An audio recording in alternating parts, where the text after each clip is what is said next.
Okay, this is problem 8 from chapter 2 of CFIN7. We're going to do it in Excel.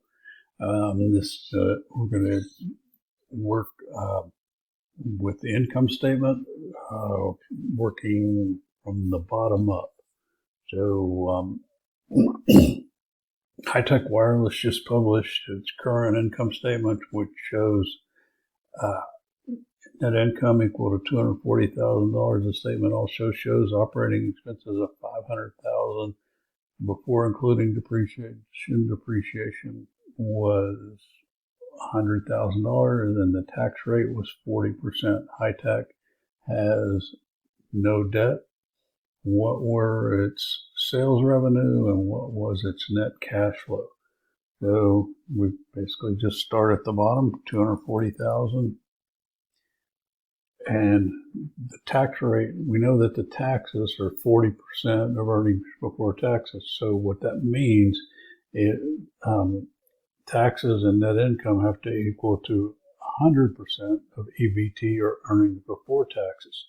So we can divide the net income, divide it by 1 minus, so use the parentheses, 1 minus the tax rate, or so 1.4. So we're dividing it by 0.6, and that gives us net income of $400,000.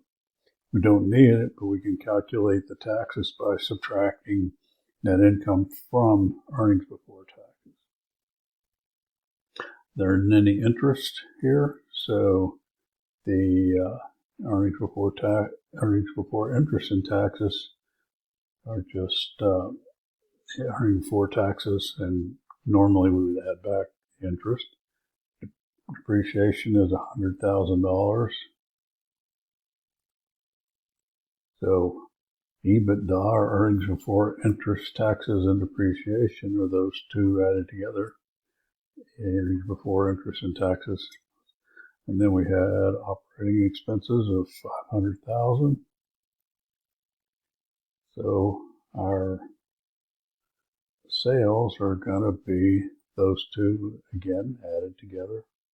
We're working down, would we be subtracting out operating expenses? So that's $1 million. So there's our sales.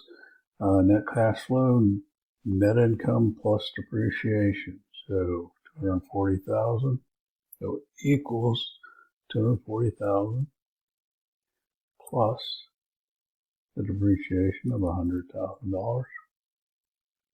There we have it, $340,000.